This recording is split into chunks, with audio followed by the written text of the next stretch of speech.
الحمد لله وحده والصلاة والسلام على من لا نبي بعده. قال الله تبارك وتعالى: أعوذ بالله من الشيطان الرجيم. بسم الله الرحمن الرحيم.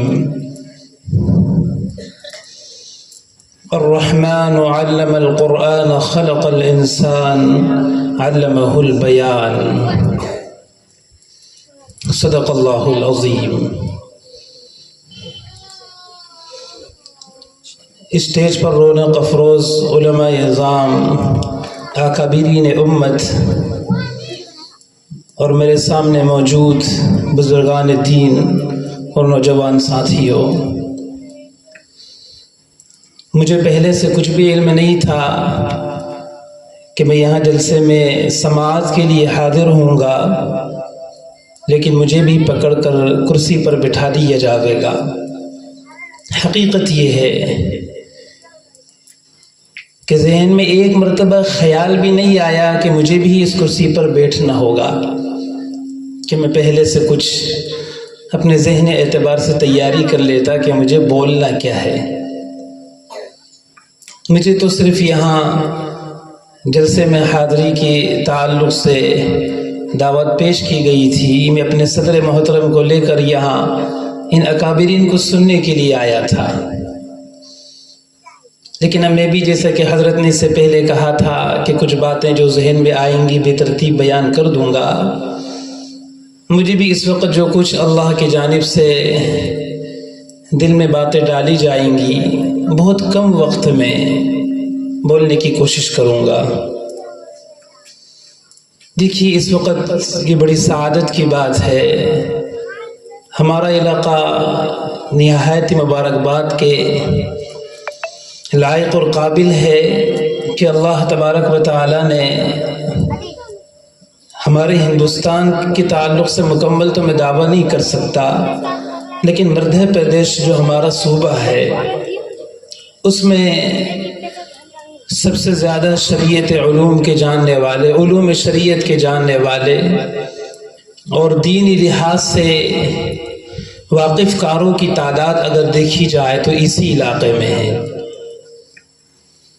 میری اپنی تحقیق کے مطابق ان 24 یا 25 گاؤں میں تقریباً 450 علماء موجود ہیں. حفاظ کی تعداد شمار نہیں، قاری جو اردو سے جنہوں نے تجوید کی ہو ان کی تعداد نہیں جانتا، لیکن باقاعدہ سند یافتہ علماء کی تعداد تقریباً 450 کے قریب ہے، لیکن ہمیں نظر نہیں آتے کیونکہ ہمارے یہاں کے فارغین یہاں سے علم سے فراغت کے بعد پورے مدھیہ پردیش کے جس کونے میں جائیں وہاں ہمارے علاقے کا کوئی نہ کوئی عالم دین ضرور نظر آتا ہے. بلا شبہ ابھی اس جلسے کی مناسبت سے کچھ باتیں ہمارے اکابرین حضرات پیش کرنے والے ہیں، لیکن میں اللہ کی جانب سے میرے دل میں آیا کہ میں ایک درد دل رکھنا چاہتا ہوں. یہ بات حقیقت ہے کہ ہم چراغ کے تلے اندھیرے کے مانند ہیں. بلا شبہ ہمارے یہاں مدارس کی تعداد بھی ایک حد تک علاقے کی ضرورت کے لحاظ سے کافی ہے. یعنی اب ہم اپنے علاقے کی یہ کہہ سکتے ہیں کہ شاید اتنی تعداد اپنے علاقے کی علمی پیاس کی، علم تشنگی کو بجھا سکتی ہے. ہمارے یہاں باقاعدہ باصلاحیت علماء بھی موجود ہیں، یہاں شعراء بھی موجود ہیں، اکابر ہماری امت کی قیادت کرنے والے رہنما اور قائدین بھی موجود ہیں، لیکن اس کے باوجود ہمارا عوامی طبقہ دینی لحاظ سے بجائے ترقی کے دن بدن پستی کا شکار ہوتا جا رہا ہے. پہلے 2 یا 3 مدرسے تھے، یہ بڑھتے بڑھتے ترقی کرتے چلے گئے. ہمارے علاقے کی نوعیت اور حالات و کیفیت یہ تھی کہ ہمیں تراویح پڑھانے کے لیے باہر سے حفاظ بلانے کی ضرورت ہوتی تھی، بلکہ کچھ حالات تو اپنے علاقے میں ایسے بھی گزرے ہیں کہ ایک ہی نادرہ خواہ مولوی وہ کئی علاقوں میں گاؤں گاؤں میں جا کر عید کی نماز پڑھایا کرتے تھے، لیکن آج اللہ کا شکر ہے کہ علماء کی تعداد بے انتہا ہے، حفاظ بے انتہا ہیں، لیکن جو تقوی، جو خشیت، جو نمازوں سے لگاؤ، جو مسجد کی آبادی، جو مستورات کا پردہ، جو ہمارے آپس کا اتفاق و اتحاد، ہمارے رہنے اور سہنے کا اسلامی طرز اور ڈھنگ جو تھا، وہ اب آہستہ آہستہ ہمارے علاقے میں جو دیکھنے میں آیا، وہ بجائے ترقی کی تنزل کی طرف جا رہا ہے۔ اس لیے اب ہمارے لیے ضرورت اس بات کی نہیں کہ ہم باہر سے بڑے بڑے مقررین کو بلا کر اپنی اصلاح کی فکر کریں، بلکہ اب ضرورت اس بات کی ہے کہ ہمارے علاقے میں موجود ان اکابرین امت اور علماء اعظام کو اپنے سروں کا تاج بنا کر ان سے فیض اٹھانے کی کوشش کریں۔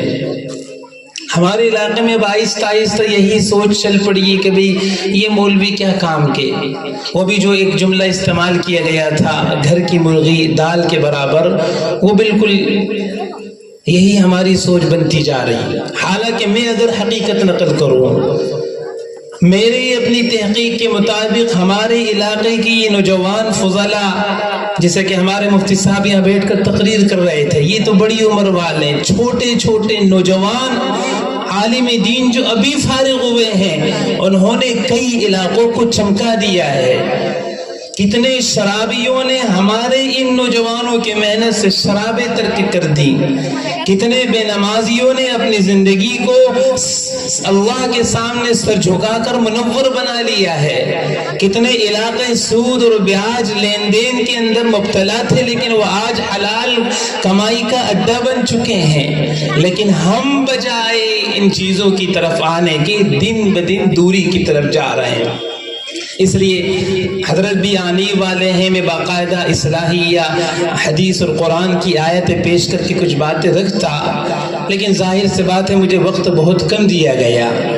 میں صرف آپ حضرات کے سامنے ایک درخواست ہی پیش کروں گا، وہ میری یہ ہے کہ آپ کے سامنے جو بھی علماء ابھی ہمارے اکابرین بیان کرنے والے ہیں، میں بھی آپ کی طرح سامع بن کر یا حاضر ہوا ہوں، میں ناصح بن کر یا واعظ بن کر یا مقرر بن کر یہاں نہیں آیا۔ میں آپ حضرات سے یہ درخواست کروں گا کہ اب زمانہ پہلے کی طرح صرف بیانات یا مقرروں کو بلا کر تقریریں سننے کا نہیں رہا، اب حقیقی معنی میں اپنی زندگیوں کو شریعت اسلامیہ کے سانچے میں ڈھال کر بدلنے والا زمانہ آ گیا ہے۔ ورنہ یہ آپ کے بچے جو آپ کو ظاہراً اسلامی لبادے میں چلتے پھرتے نظر آ رہے ہیں، یہ آپ کی لڑکیاں اور بچیاں جو بظاہر اسکارف اور برقع پہن کر گھومتی نظر آ رہی ہے، چند دن کے بعد ان کے دلوں سے اسلامی اعمال اور احکام کی اہمیت آپ خود اپنی آنکھوں سے دیکھیں گے کہ بالکل ختم ہو چکی ہوگی، اور اس کی وجہ ہوگی ہم بڑوں کا، ہم بزرگوں کا، ہم گھر کے رہنما اور قائدین کا، گھر کے ذمہ داروں کا اہل علم سے تعلق کو ختم کر لینا۔ ایک بڑی یہ کڑوی بات ہے کہ آج کل ہم لوگ ساری چیزیں فکس کر کے رکھتے ہیں۔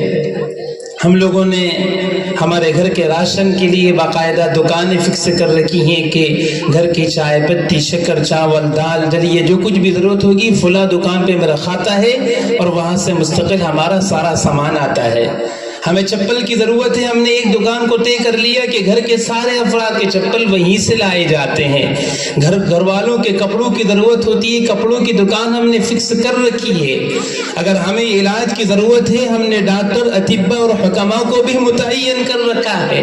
اگر ہم کسی غلط قسم کی تعلقات یا ہمارے اخلاق بگاڑ کی وجہ سے فسادات میں مبتلا ہو جاتے ہیں تو عدالتوں کے چکر لگانے کے لیے وکلا بھی ہم نے فکس کر رکھے ہیں کہ جب بھی مجھے کسی مسئلے میں ضرورت ہوگی فلاں وکیل سے میں رابطہ کر لوں گا۔